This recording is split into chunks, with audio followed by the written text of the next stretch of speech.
The Prime Minister, Bill English, says he hopes relations between New Zealand and Australia will soon get back on an even keel after the Australia citizenship drama spilled over into a Trans Tasman diplomatic spat. Australian Foreign Minister Julie Bishop accused the Labor Party here of plotting to bring down the Turnbull government, declaring she may not be able to trust them if they win power next month. That was after Deputy Prime Minister Barnaby Joyce discovered he holds New Zealand citizenship by descent, which is a breach of Australia's constitution. It was then revealed an Australian Labor Party staff member contacted the New Zealand Labor MP Chris Hipkins, who put questions in Parliament about dual citizenship rules.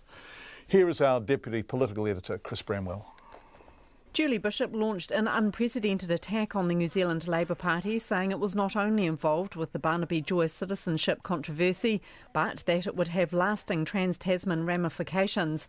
Prime Minister Bill English says the government would not want to let Julie Bishop's comments get in the way of a positive relationship between the two countries. I think in the heat of the moment they took it all pretty seriously, but they've got to get on and resolve the issues around the citizenship. But I think their relationship is in good shape. And over the years, governments of all shades have actually learnt to work together. Mr English says given the Australian government has a majority of one, the way it reacted is understandable. Look, I don't think it's a measure of the relationship. Now, of course, this will pass. We want to make sure there's a sound relationship because we've got to pursue the interests of New Zealand and New Zealanders in Australia. The Green Party leader, James Shaw, says the current Australian government clearly has little respect for any New Zealand government. I think it's pretty clear that Julie Bishop already finds it pretty hard to work with the national government, given that how little Jerry Brownlee's gotten out of her recently, when you consider the treatment of New Zealanders in Australia. The Labour leader, Jacinda Ardern, who met with Australia's High Commissioner last night, wouldn't be drawn today on whether Julie Bishop lashing out at Labour here has interfered with the New Zealand election.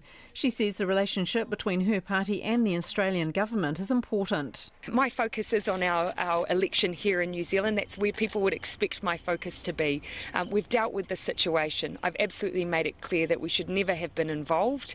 I've reprimanded the person involved and now we're moving on. The New Zealand First leader, Winston Peters, says it's clearly New Zealand politicians who are meddling in Australian politics, not the other way around. But I make it very clear, the Australians owe us far better than they're delivering to us, and this circumstance gives us less colour of right to fix it than if we had not interfered.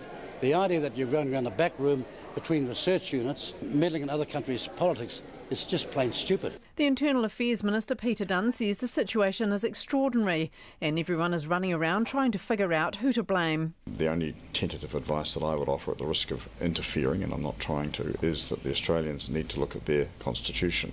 The New Zealand law operates perfectly independently. It's not been an issue before. It's only become an issue where you have a constitution, unlike virtually any other in the world, that says you cannot do this if you are. Full stop, end of story. That's where the problem lies. Peter Dunn says everyone should take a deep breath and pull back from the brink.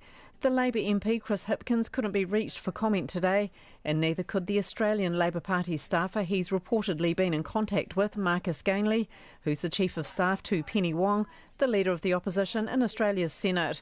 Atu i te whare pārimata mō te hōtaka o te ahiahi nei, ko Chris Bramwell ahau.